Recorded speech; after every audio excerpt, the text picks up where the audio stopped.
Good. I'm getting it. They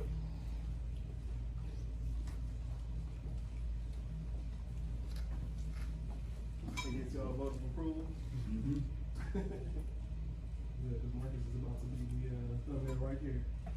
Oh, you guys took a picture of that? No, I'm still taking a video of it. Oh.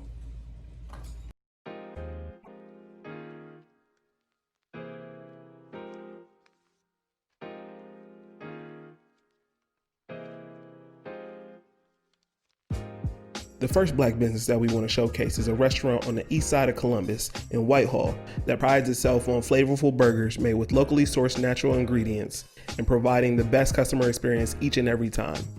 Owned by the Flavor family, Winnie, Winter, and Moses, they have been in business for 4 years and continue to shine as a highlight in the city between providing great food to eat and being there for the community. They will be celebrating their 4-year anniversary on Saturday, September 12th, with a pop-up event with Chef Jason Johnson. So it's only right that the first business we spoke to for our Black Business Showcase segment is none other than Flavor 91. Well, my name is Winnie. I'm the mom, as everybody calls me here. Gotcha. And Winnie is for short, but my name is Frowayne. Okay. So, because a lot of people had a hard time of saying it, so I just go by Winnie. Winnie. So Frowayne is whole name. And so I kind of divided it in half, so that way it'd be easier. But this we own and operate Flavor 91, 3 of us. We all 3 partners at the same time. I'm their mom, they're my children. But that's what we do here every day. We work together, we live together. We enjoy what we do. Absolutely. Mm-hmm. Thank you. I'm Winta, the sister. I am pretty much in charge of customer relations, the customer experience, and overall guest and community interaction. My family has been nice enough to bring me on, and I've been able to learn a lot about the restaurant industry, learn a lot about the interaction between community to overall I'm a little nervous. It's an overall, network, building that network to create that foundation and be able to feed the people in your network. Okay. And I'm Moses. I'm the brother and son of the restaurant. I'm a part of, creating vision for the restaurant, also back house, front house operations, whether it's staffing, inventory management, finances and accounting, marketing and operations, stuff like that. But we all share the group, the responsibilities as one. But yeah, we're all a part in those different areas, sure. Awesome. Since we have the family here, I did want to ask one question. How much of that Ethiopian background do you bring towards the business? Well, we're mostly our background is Ethiopian, but our business is we love the American food, but we also like to incorporate our flavors. So our the way we do it here is like American fare with Ethiopian flair. So it's majority it's an Ethiopian. It's an American food. Burger is classic American burger, and a soup, salad, and wing. But the flavor is what makes us set us apart. Okay. So, for example, and also we locally source. Everything we have here is except the salmon, because we don't have, Obviously, yeah. we can't get nothing from the Buckeye Lake. So, Right. but because of the Buckeye salmon, Lake salmon. Wouldn't want that. yeah. So we have a Sakai. We want it, everything we want it as quality and as high possible. So what we have here is locally sourced. Grown up, I'm mostly he was born here. She came when she was a year old. So me growing up, we all natural. We ate natural food. It comes from your farm, from your local grocery, from your local butcher. So nothing like has GMO or antibiotic or stuff like that. So growing up eating 100% grass meat and everything, chicken, non-GMO, non-antibiotic. Actually, I never heard of antibiotic and GMO and stuff like that growing up, Yeah. because we don't have that where I came from. Mm-hmm. So when we came here, I'm trying to find that kind of meat to eat. So we have to go to the farmer to get it. Mm-hmm. So that's how we eat at home. Then when we decide to open a restaurant, we gotta sell what we eat. So that's how we became it about, and that's what makes us Ethiopian and American food. Gotcha. So that's the background is, I mean, I'm also, my mom is from Eritrea, but Ethiopia and Eritrea was the same country. It just got divided, a few years ago. Okay. Mhm. But we don't have other African in us. We're Ethiopian. Ethiopian. Yeah. Gotcha. Mhm. So you mentioned that a lot of your ingredients are locally sourced.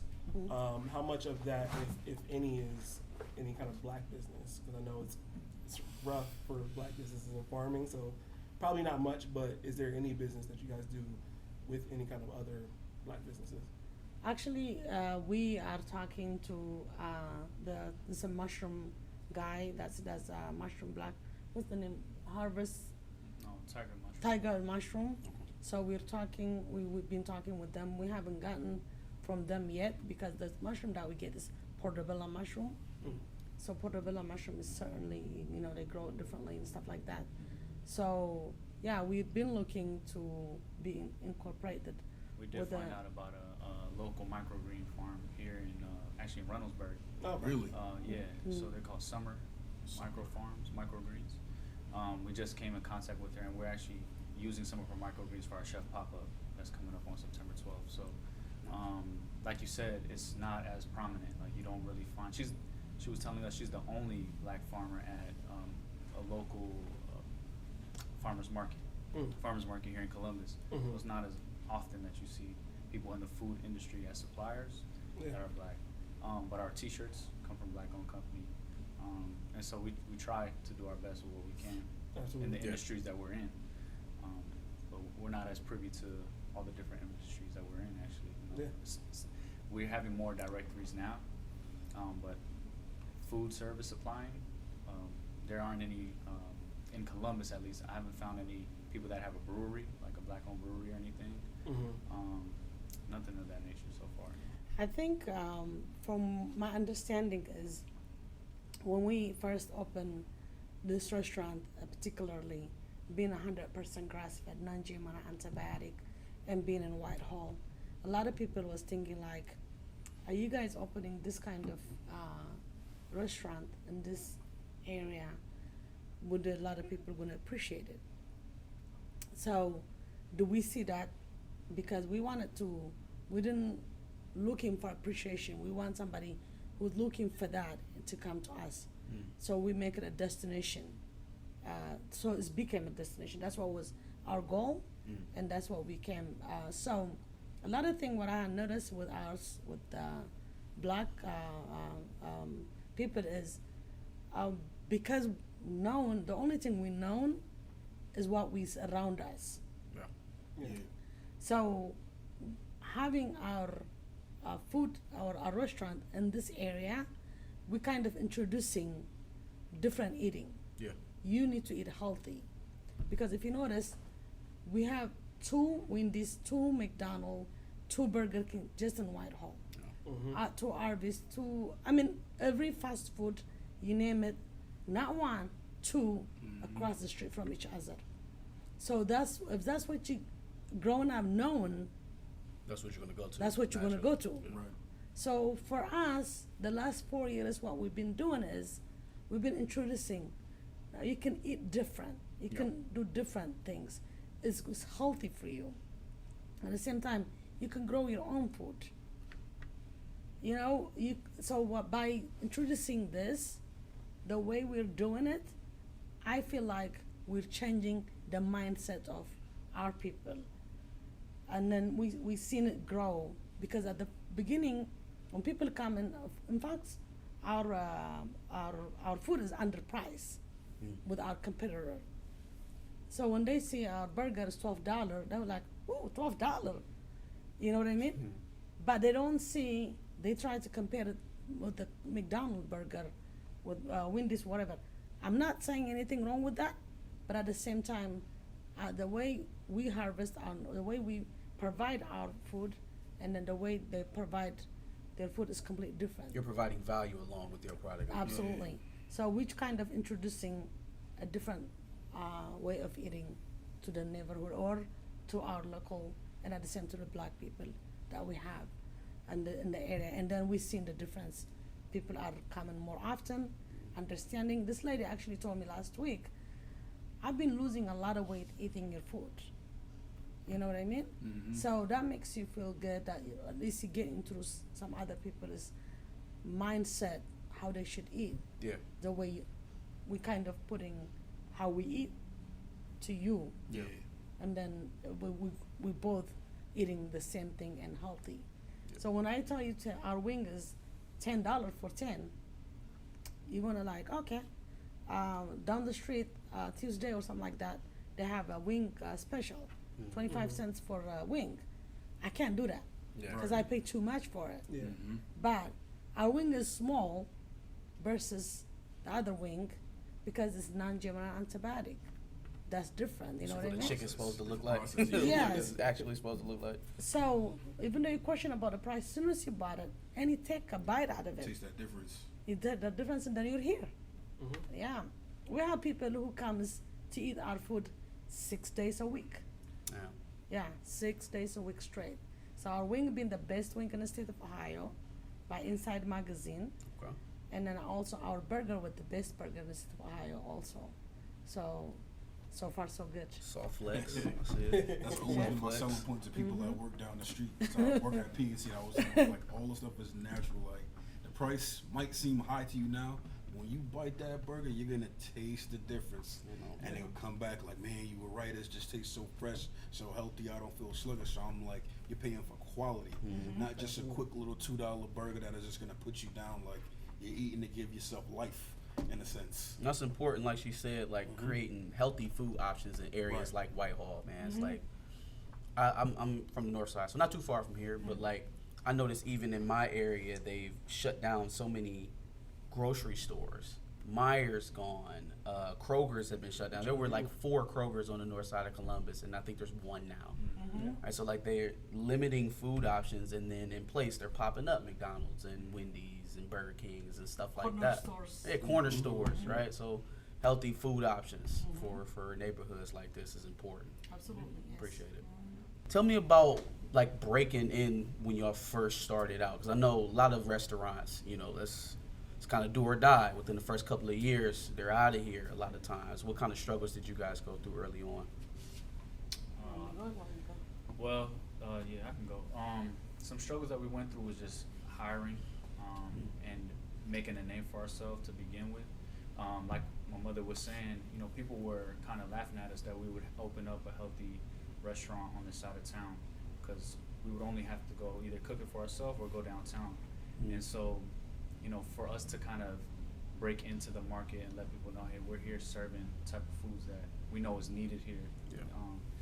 That brand recognition took some time. So we would, you know, I would drive up and down the street with samples and flyers and give to people and invite them in. And, you know, it'll be a little nerve-wracking at first, but, you know, after a while you just get used to being uncomfortable. Yeah. And people will come in and try the food. And like I was saying, hiring at first was tough because we had to help people understand what the concept was about, and then have the type of hospitality we know we have and instill it in everybody else that was starting with us. So we had high labor costs at first, and that's usually what it is that ends up hurting restaurants that begin. High labor and high cost of goods sold. So that's all the materials that you buy to make the food. Right. And, you know, that was all over the place because we didn't have no sales history to go off of. We didn't have no pattern to go off of. And so, you know, we started to get real close into our the people that was working here, and also what we were purchasing on a daily and weekly basis. And we were able to cut all that down, get, you know, as close to our source as possible. Gotcha. And understand what do we need and how much can we serve at a time. Yeah. Yeah, that's definitely what I picked up on in the beginning. What about you? Okay, yeah, exactly what Moses said. But the reason I think a lot of restaurants go out of business at the beginning, definitely payroll, because you started you don't even know how many staff you need. So when we first opened, thank God that I got support from family and stuff like that. But when we first opened, we was hiring people that we don't even need. Yeah. We had so many people, and then so to go through all that, this many people, they're not even, they don't have the business. So one thing that we could have done better, we should have market our business before we open, like hype it up. So for a person who should open a restaurant today, believe on your concept, like we do believe our concept, but at the same time, have your marketing should do your job first. Then you can overstuff. If you have enough stuff, then because you market it so much, people are anticipated. This is coming up. I'm gonna go. I'm on they're gonna be opening. Then do your hiring. Then when you open your door, you have the staff, you have the customer. Yeah. But when we open, we have the staff. We also didn't have that much inventory management. So the people that we hired, we had a chef. He ordered so much stuff that we don't need. So that was being thrown away. You know what I mean? So stuff like that. It just before you open, you need to look into every detail. How many people do I need? How much product do I need? How much cash do I need to save up to hire enough staff? And then to watch out, don't ever overhire if you don't do, especially if you don't do enough marketing. Yeah. You know what I mean? People that do not know you're about to open, You got staff and no customers. you got staff, no customer. Then the staff that you hire also, they don't believe on your concept. That's another problem. So what Moses said is right. So that's what I would advise. That's what the struggle that we have. When we the first 3 months, especially for us, we was blessed. Because after we opened about 2 months later, a customer came in, ate our food. Then there's this thing called Bexley Buzz. It's like Facebook page for people who live in Bexley. Yeah. So she went and posted for us there. 2 months later, people was in line to the door. Wow. But we have, even though we have a lot of people working, the chef that we hired, he could not get one burger out. People waited 2 hours for a burger. The volume.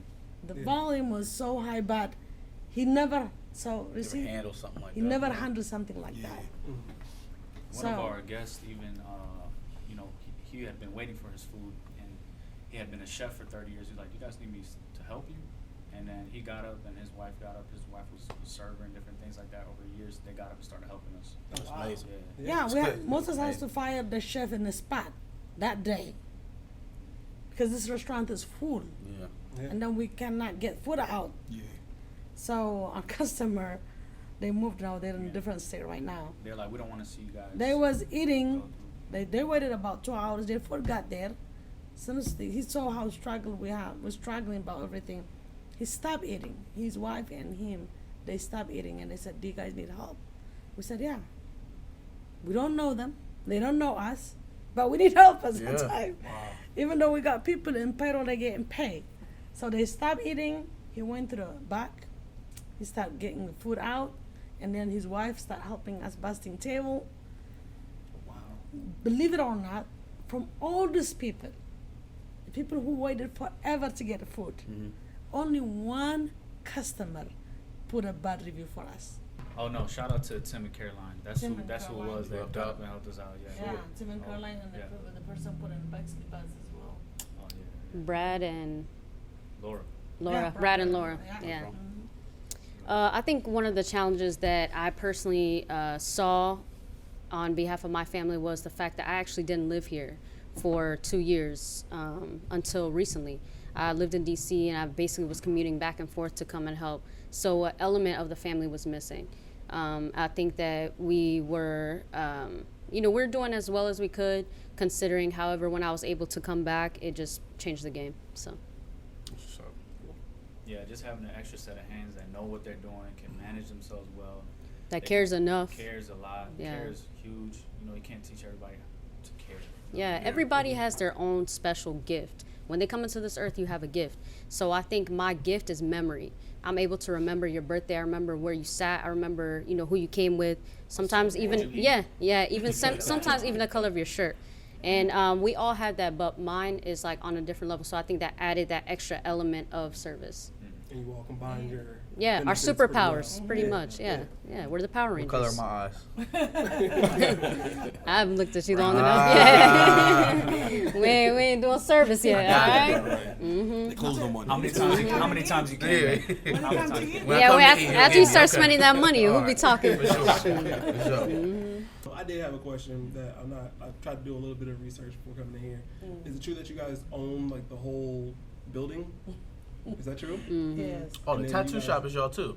They No, they don't. They operate Oh, they it. You rent, guys do okay. operate the salon, is that Yeah. correct? Yes. Yes. So what do you guys attribute to that like business savviness that you guys have? Because not a lot of people own the actual The block. building. You're looking at mom, right? The boss. Yeah, Well, I don't know about that. Well, it's a blessing, that to be able to do that. Actually, with this pandemic, I'm glad that we own the building. It helped us. So we bought the building. This used to be the Long Star Steakhouse. The whole. I don't know if you guys Oh, block. Yeah. when it Oh, was, man, you know. years ago, I remember that. Yeah, Wow. so I bought the building in 2012. So I bought it and I split it into 3. And so I kept this part. So this wall that you guys is behind you, this wasn't glass like this. It was just a wall. And then the look of it was just steakhouse with a big brown door and stuff like that. So my vision and my concept of for this plaza to be the way it looks, we're still in the process working on it. But so far as before I purchased it, I went and spoke to the city of Whitehall. I said, I'm gonna buy the Long Star Steakhouse building, and I wanted to split it into 3. Can I do that? At that time, the person who was the building inspector, he told me, he said, do you know that building, the entire back is kitchen? I said, yes. So how are you going to do that? I said, as long as you can give me an address to split it from 1 to 3, I have a plan. He said, are you crazy? I said, no, I'm not. Don't worry about that. We got it. So yeah, guess what though? At that time, I don't have that much knowledge or I don't have that much capital, but I have good credit. I have some money saved up for down payment because I had my business. I've been doing business in Whitehall with my salon coming up 16 years. Wow. So I'm very familiar with the city. So, and then they're familiar with me too. But I said, don't worry about it. Just all I wanted is before I sign up, before I go in, got into a contract and get to the building, buy the building, I want to know if the city's going to allow me, which I want everybody who's trying to make a big commitment like that to make sure you are finding out all the information you need.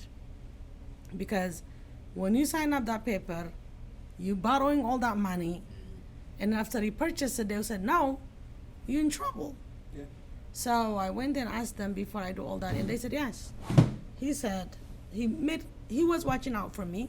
He made it clear that I have a lot of challenge because this was a big steakhouse. The bar was all the way up here. That side, the salon right now was a dining room, and the tattoo shop was a dining room. It was a huge restaurant. Yeah. So he said, I told him I understand. I had a tour in the building. I know what I'm facing. So he told me, not only 3, if you want 5, I'll give it to you. I said, okay. Now he made me think about something like that. So that's how it started, and I went and had purchased it. So I hired a contractor, a black contractor, got it divided into 3. It was a lot of challenge. Yeah. And don't believe me, it doesn't matter who you hire. But whether you hire black or white people, if they don't want to do their job, they don't want to do their job. Right. So it was a lot of challenge, but I opened the salon first. Then because I was renting down the street, that's another story. But so I was down the street in Hamilton. That challenge got me this building, but that would be another story. So then I opened a beauty supply store to the tattoo shop. Okay. So I let this sit, think about it. I don't know.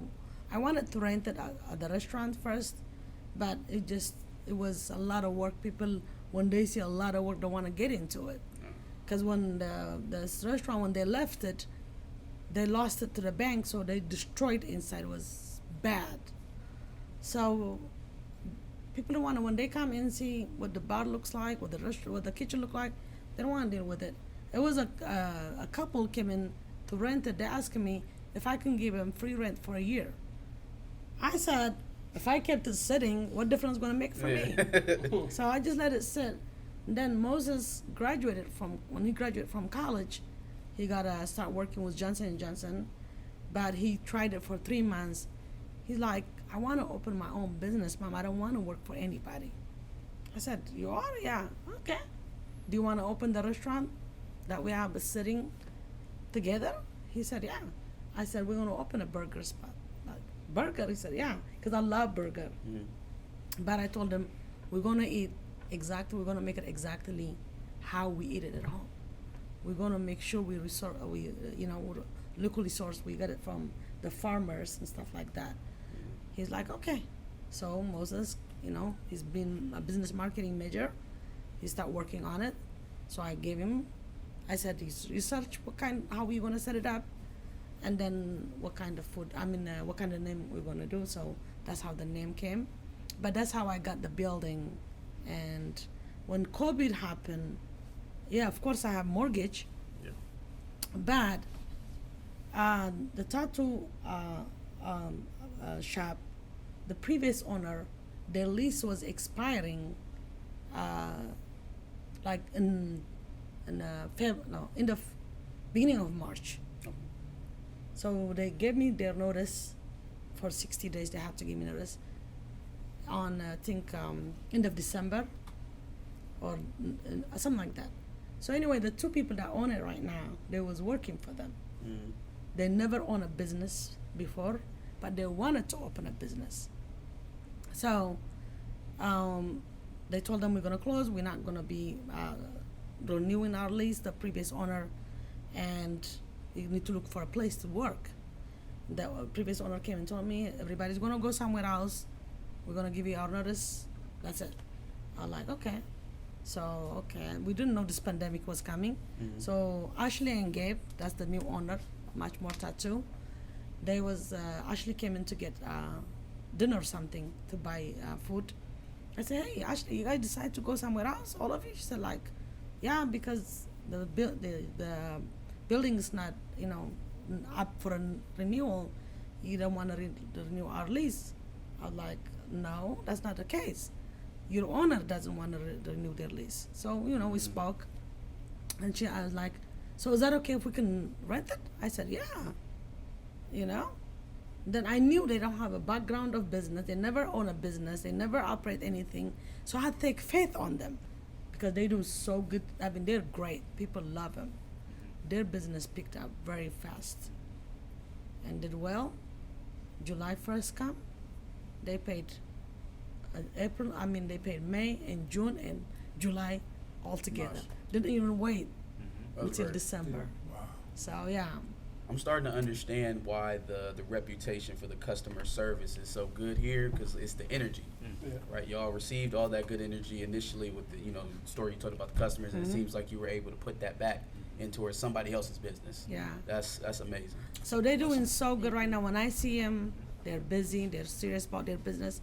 Made me proud that Yeah. I can be able to help another black. If the way they're going, if they keep going, they're gonna be big. Yeah. So I'm so glad that I believed in them, and then they follow what I told them. So far, so good. Yeah. Yeah. Okay. Yeah. So that's what happened. That's the story No, about this They give building. tattoo shops a good name. Let's say it like that. Well, one thing that I require, even from the previous owner, their tattoo shop, because when they come in to rent from us, the previous owner, I wouldn't rent them.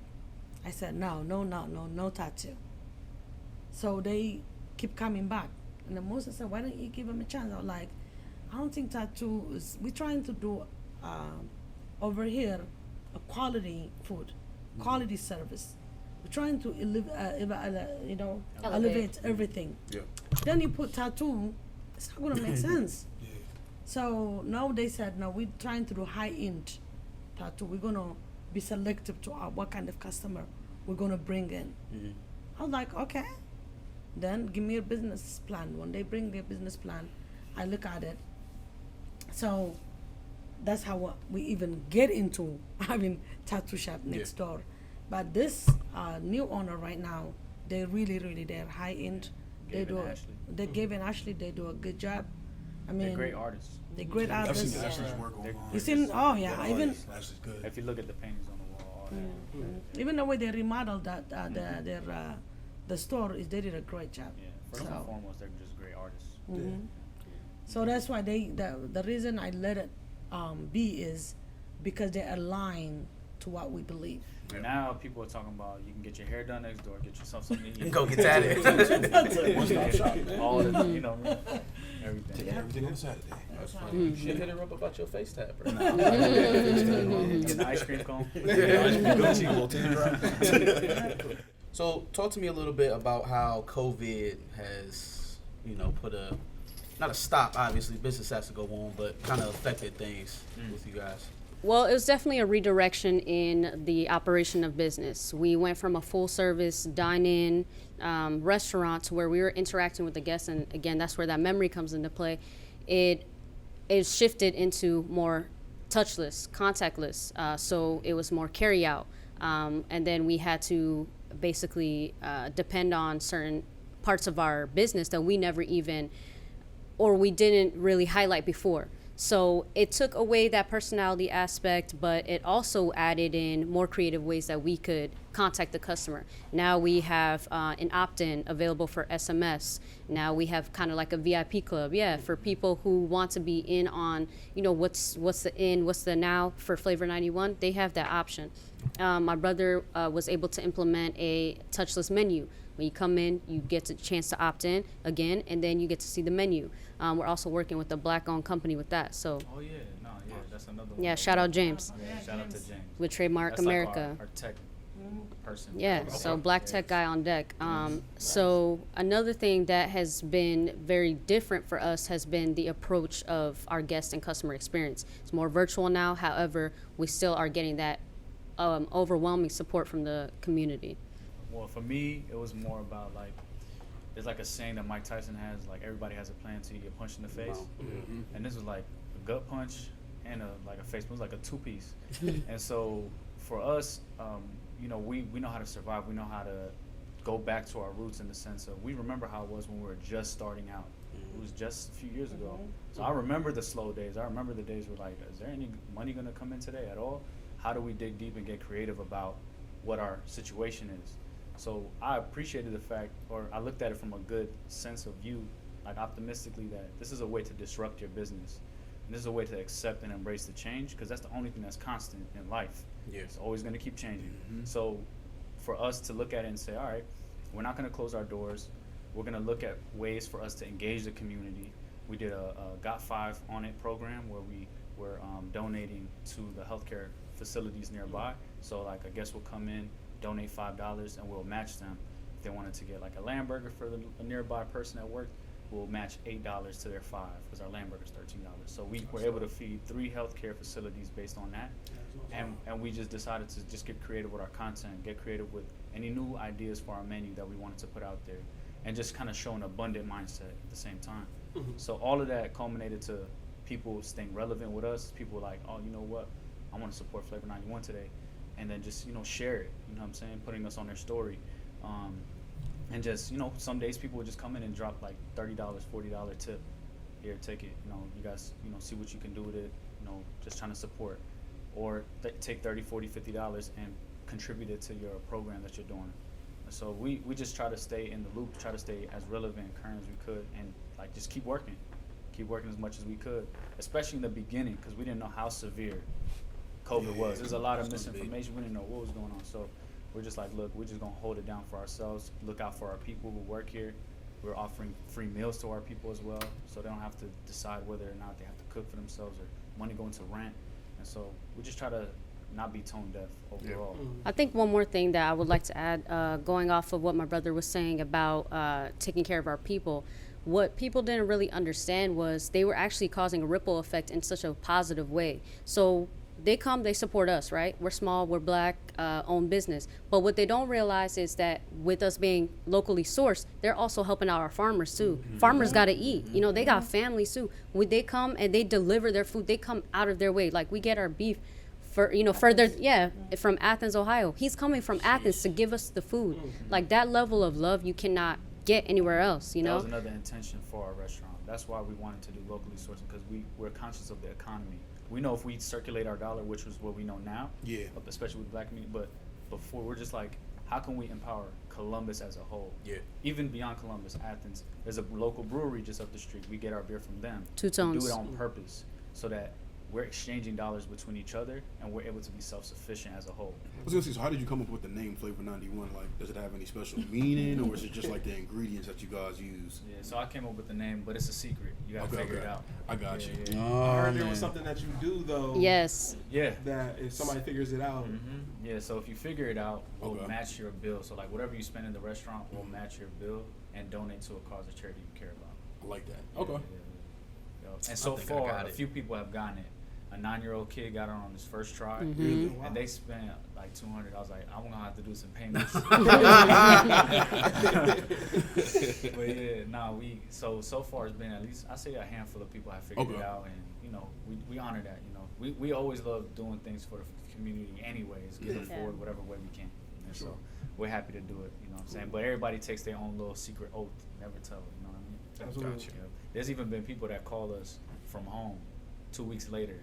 Is this it? Is it? Is it? Like, nah, it's not Nah. that. But we appreciate the Nice appreciate try. the effort. You know, Right. one little kid, they had a little notebook, and every time I came to the table, they told me something else that they thought it was, and every And time I marked said it off. no, marked it off, marked it off. Like, damn, that's what's up. But even people be telling us new things about the number 91.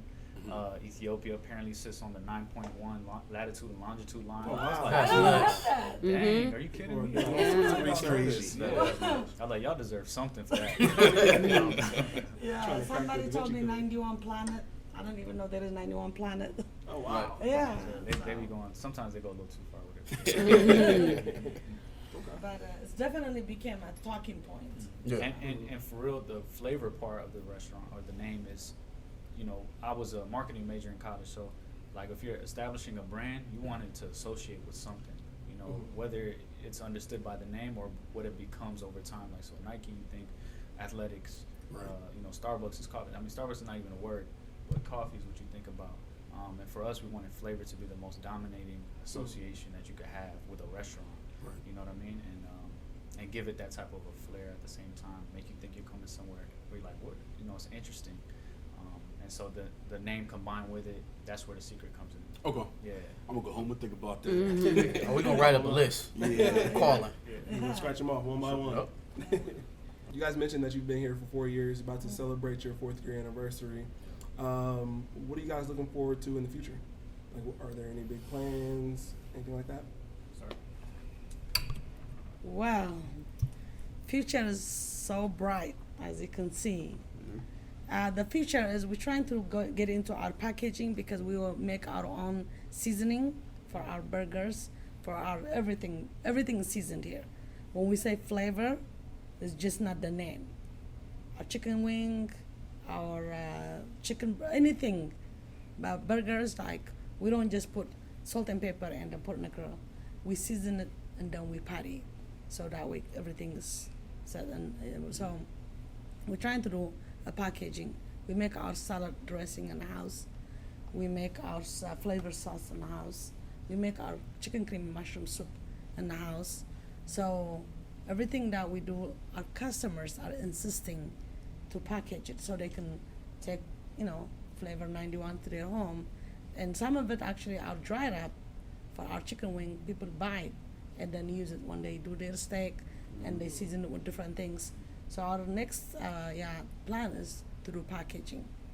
bro. Nice. Yes, that's what's in the house right now. All right. Bring Flavor 91 home. Yeah, y'all got the exclusive. We got the first drop on that. There you go. Yeah, September 12th. So what's going to happen is there's going to be, in order to be in accordance with public health and social distancing, with the reservation aspect, it'll be 3 different time slots. So we have the 12 to 2, we have 3 to 5, and then we have 7 to 9.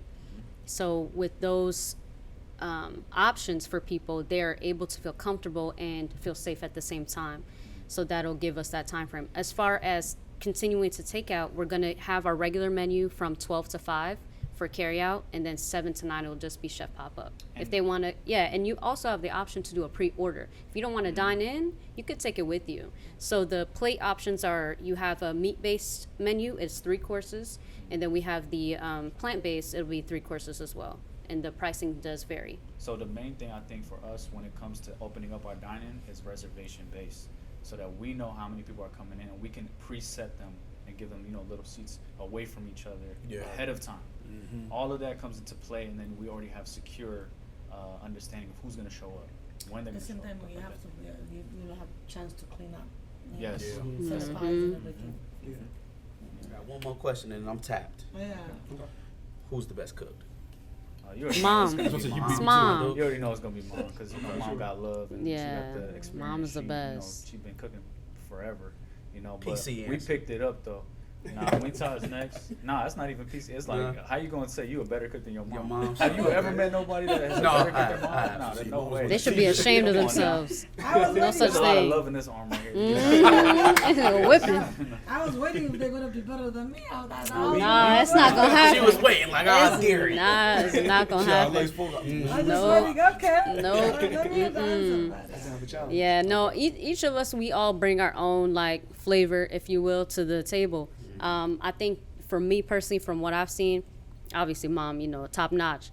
I think with my brother, though, the one thing about my brother, he does not play about quality. Like, if your fries are not crispy, he's not going to let it come out the door. The presentation has to be, you know, top of the line. He does not play about quality control. That's one thing that you can have, you know, okay, you got flavors put together, whatever the case is, but if your presentation doesn't present your value, the customer is not going to want to eat it. You eat with your eyes first. Yeah. So- you know, my sister, though, what she does really well is she always trying to bring something new to the table, some new creative invention. But that's the thing about food, it makes you have to get creative. Like on our menus, for example, we use mushroom 3 different ways. We use tomato 5 different ways. You know, there's so many different. I think George Washington Carver found like 1,000 uses for a peanut. For a peanut. You know how resourceful we are. And my sister, what she does is I'll say it's avant-garde. What that means is like new and different at the same time. She brings those 2 things to the table, and like you don't even realize what you're eating. The other day she made like a pineapple burger, grilled it on the char grill, put something we call Ethiopian barbecue on the burger, blue cheese, all this different stuff, just stacked it. And I'm like, all right, let's see what this is like. It was fire. I was like, yo, how did you even think of this? No, the coolest one I ever did, What's it? toot my own horn, was the kiwi jalapeno one. I killed that one. Before we end, I'm grateful for you guys to come out, you know, to take your time, to want to highlight another black business, to put, you know, you sacrificing your time to come talk to us here. We're grateful for that. We appreciate you, and we wish you guys the growth and your broadcast to be, you know, on another level. Thank you. And Definitely would appreciate let us know wherever we can support you guys. We'll be there. Let's support each other. Appreciate it. Yeah, absolutely. For sure. Thank you all for your Definitely time. Appreciate you guys, Moses, Winnie, Winter. Thank you guys, and if you guys are looking for a good burger, step on down to Flavor 91. Yeah, that best wing in the state of Ohio as well. Best There you wing. Yeah. Let's get this chicken and mushroom soup. Oh yeah, let me get that for you guys. Thanks for watching another Back of the Bus Squad episode. Make sure you like, comment, and subscribe. Want to check out another episode related to this? Go ahead and click that video to the left. And if you want to catch up on some of our other episodes, make sure you click the playlist below.